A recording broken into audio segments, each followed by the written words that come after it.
Hello and welcome to In the Channel from channelbuzz.ca, bringing news and information to the Canadian IT channel community for the last 16 years.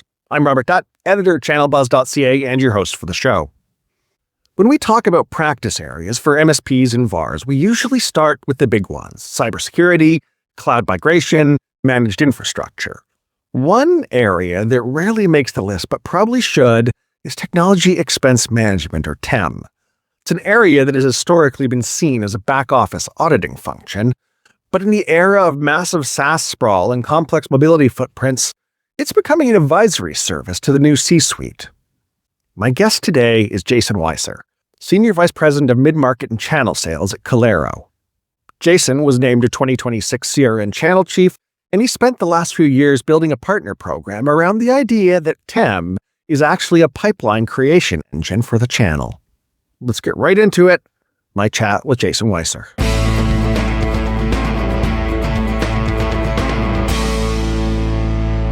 Jason, thanks for taking the time. Appreciate it. Yeah, thank you for having me. Very much appreciative.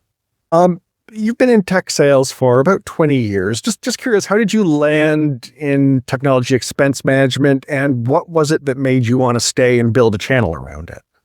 Yeah, so I'll be honest, when the TEM opportunity presented itself, I ran for the hills. I wasn't willing to even entertain the conversation. I'm sure for reasons similar to many people out there when they think of TEM, that it's a legacy product set and that it's really not on the cutting edge of technology at all. But from my perspective, as I heard the pitch, particularly around the SaaS expense management piece, that was what got me excited. I felt like there was a ton of opportunity there. It was a wildly untapped market.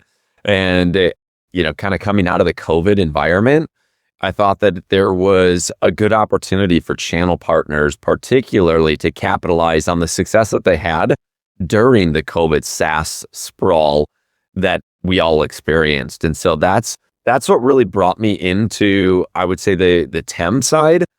In building out the channel, it was, there's not really many players in the channel space when you look at it from a 10. And during the discussions that we had, as we were kind of courting each other, if you will, the one thing that came up to me was that the business, Calero, the business said, we have no desire to be an agent. And that was a big differentiator and something that was pivotal to me being willing to jump in and building out a channel, because none of the other 10 players can say that. And that is a big differentiator when you think about the value add back to the channel space. So when you combine those two environments, or kind of those two discussion points, it was a great opportunity, and I'm really happy with the success that we've had over the last 4 years in building out the channel at Calero specifically. So most of my listeners are IT resellers and MSPs who probably haven't thought a lot about TEM as a line of business they'd offer to date, but you describe it as, kind of an untapped opportunity, always words that make my ears kind of perk up and pay attention. Can you make the case for that partner? Why should this be on their radar right now? I think the difference when you think about where TEM was, and when I say TEM, historically TEM stood for telecom expense management, and where it's gone to now, which is we liken it to technology expense management. I liken this as a pipeline creation tool for the MSPs and the resellers out there, the ones who lean in and are able to work with a TEM provider who is supportive of the channel partners.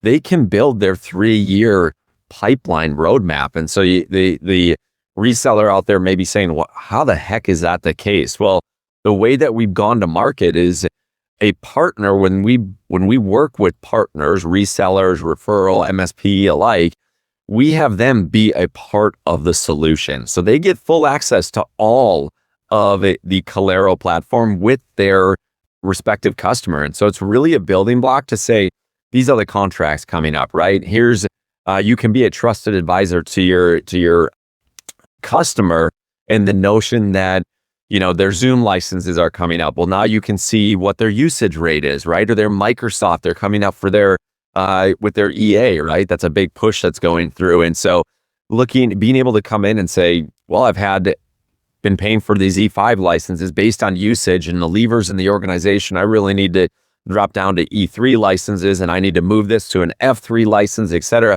You get to change the trajectory of the conversation, and you get to add a new value for you in the organization. And so at the end of the day, I see that as the biggest opportunity lever within the partner organization. And then you get to just take and build off of that, right? You get to see the circuits that are coming up, their mobility, and all of that is it's a way to build on the process of you building out your pipeline over the next 3, 4, 5 years. Is this something that a smaller reseller MSP can realistically build, or does it require a certain level of scale to be a real opportunity?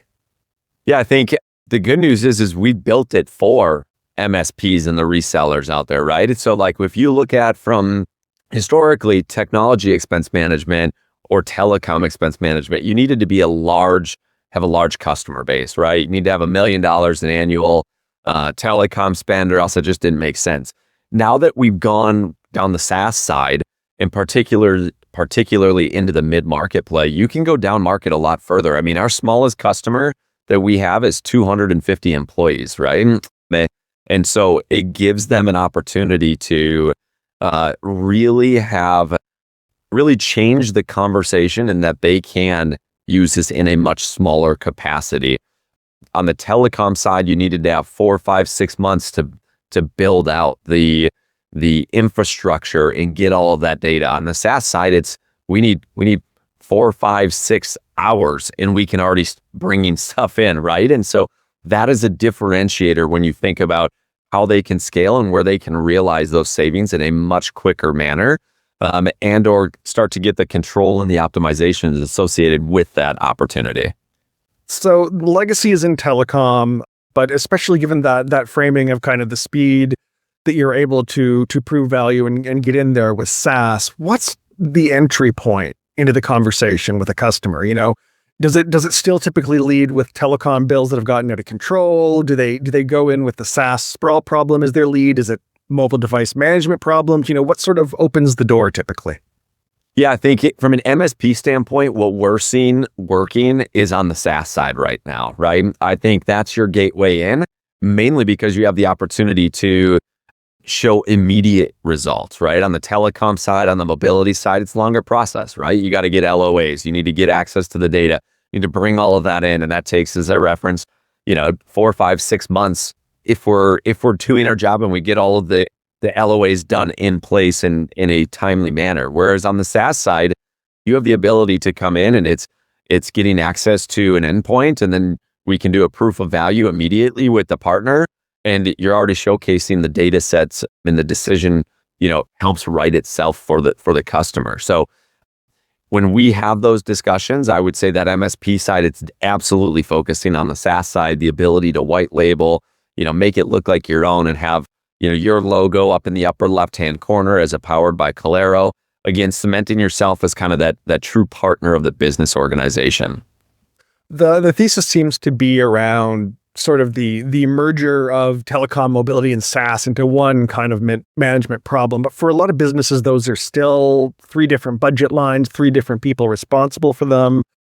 What makes that combination tenable, and who on the customer side is kind of feeling the pain most and leading the charge?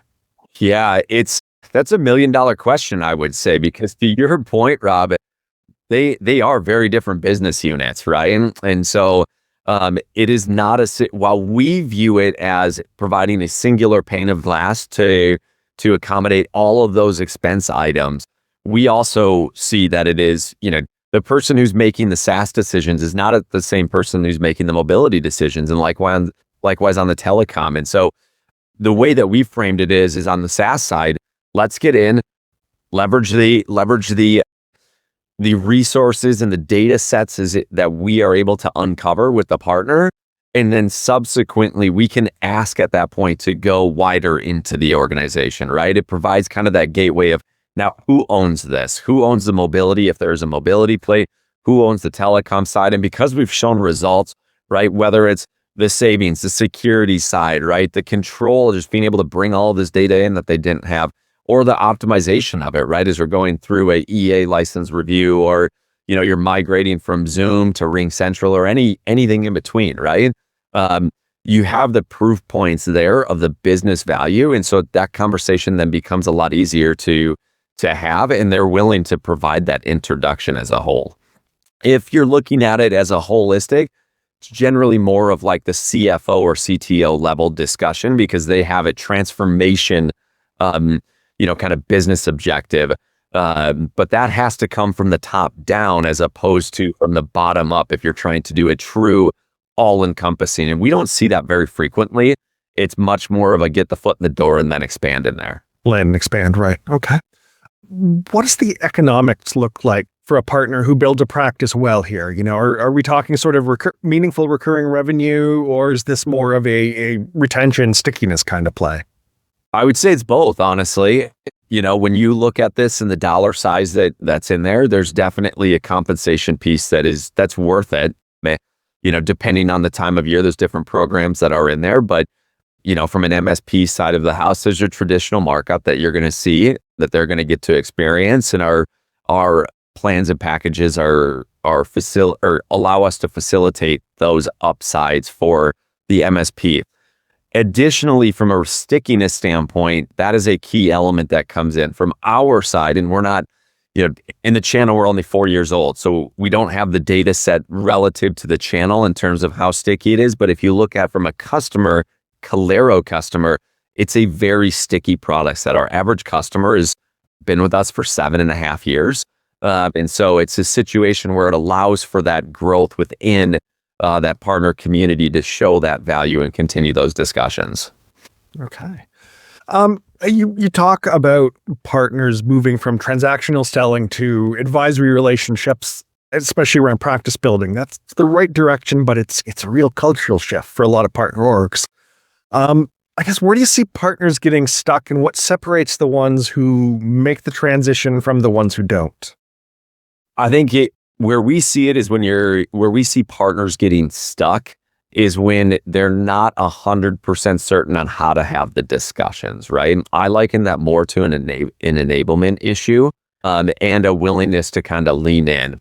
As I referenced at the onset, telecom was never sexy, right? And most partners have not leaned into it over the last, let's call it 15 years, unless you truly built a telecom expense management practice. And there's few and far in between of those partners out there. And so having the understanding of being able to have those baseline conversations requires a little bit of work at the onset to be able to build on that. And so where we've seen success, so the partners who have leaned in, it really understood kind of how to have those initial discussions, and then tied it back to what's important to the business, right? There's really 3 things that we look at that we see that drive success. It's, are you looking for the visibility?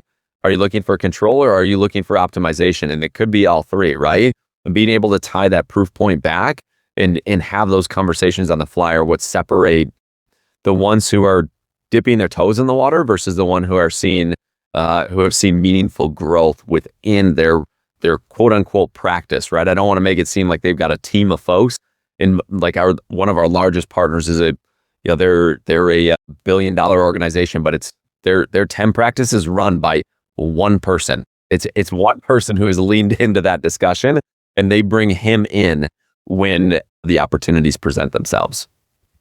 You guys launched Calero Connect IQ just a couple of weeks ago now. Can you give me the quick version of what that changes for partners and for their customers? And I guess the bigger question is, as more of the heavy lifting gets automated, does that make the practice easier to build, or does it just raise what customers expect from you? Yeah, so the Connect IQ launch is big because it allows us to really streamline our connections into the external world, right? If you think about it, it allows us to be able to have API hooks in a much quicker manner and be able to get us access to the data in a much more streamlined manner as well. And so that, from a partner being able to recognize and provide value to their customers, is a big element and helps drive the success there. From a standpoint of the AI element kind of coming into it and what those dynamics look like, it is still to be determined yet. At the end of the day, we're let's call it 2 to 4 weeks into the launch at this point, and how we recognize that and how that's going to help streamline. We have, our use cases that we've done to date, but the real world application element of it is still being fleshed out, and we'll continue to work with the partner community to drive those successes within the global channel community. I'm guessing that having those hooks in, or easier to get those hooks in, is especially important as the SaaS side of it comes to the forefront, given that telecom is a relatively small community in terms of numbers of providers, and SaaS is not that. Yes. Yeah, the number of SaaS applications that we see on enterprise or within enterprise organizations is absolutely staggering. I mean, Gartner has a number out there, 145 applications on average. We find it significantly more than that because of the shadow SaaS within it. I mean, I'll use myself as an example. Like, I have applications that the business does not, that they don't give to me, that I pay for, and things along those lines. That's accessing data.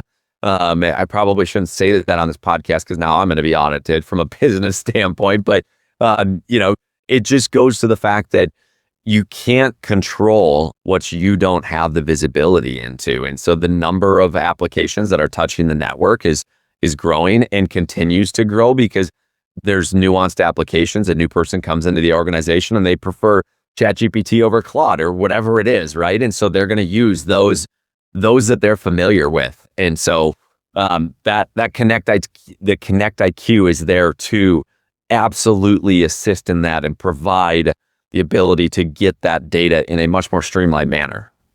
Well, I think you meant that hypothetically you could possibly have applications that aren't from high on corporate. Absolutely. Good clarification. I want to bring this home for my audience, specifically the Canadian IT reseller and MSP. Can you tell me a bit about where Calero is in Canada? Are you active with Canadian partners? Is there anything specific about the Canadian market, kind of the structure of the telecoms here, the profile of the businesses that need this, that make this sort of an opportunity, or a moment of opportunity rather, here in Canada? Yeah, I would say, one of the things that we've done a good job as a company, with our customer set, is we are a global organization. And with that presents challenges, unique challenges, right, associated with it. If I think of Canada specifically, things like data for some businesses, can't leave the Canadian boundaries, right? And so our ability to put that in place and have the ability to make sure that data stays on the Canadian side of the fence, if you will, and subsequently make sure that we have the ability from a partner standpoint to facilitate that, right? And so that remains a focal point for us, and something that we need to make sure that we continue to invest in the Canadian partnerships, to be able to drive that growth and ensure that we are driving the customer base, the requirements within the customer base, that we can maintain those, Last one for me. Canadian solution providers listening to this and thinking, okay, this could be an opportunity. This might be something I need to look at more seriously. What are best first steps? What would you want them to do next in terms of thinking about how it fits into their business and potentially looking to build that practice?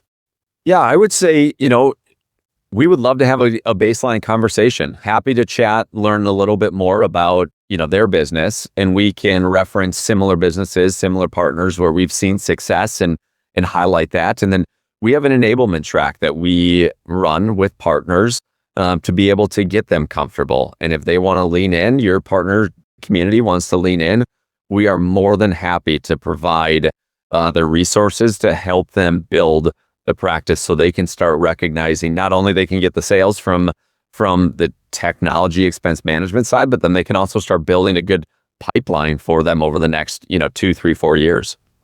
All right, brilliant. That's something they can certainly act on, and it's an interesting opportunity, one that I hadn't thought of as things have kind of shifted from the telecom centric discussion to the current discussion. So I appreciate your bring some of this to light. Thank you very much. Absolutely. Thank you for your time.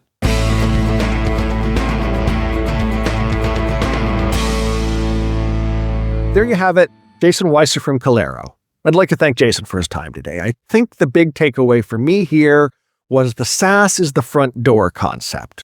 We often think of expense management as a months-long slog through old telecom invoices, but Jason's point is that you can deliver visibility on a customer's SaaS sprawl in a matter of hours, and then use it as a way to build a 3 to 5 year roadmap. That's a real shift in how to think about this opportunity. If you're looking for a way to move from transactional selling to that trusted advisor status that we're always talking about, seems like a practical path to get there. I'd like to thank you for tuning in. If you're enjoying the show, please make sure to follow or subscribe to the podcast in Apple Podcasts, Spotify, YouTube, wherever you usually get your podcasts. Rating and reviews are always encouraged. Until next time, I'm Robert Dutt for channelbuzz.ca, and I'll see you in the channel.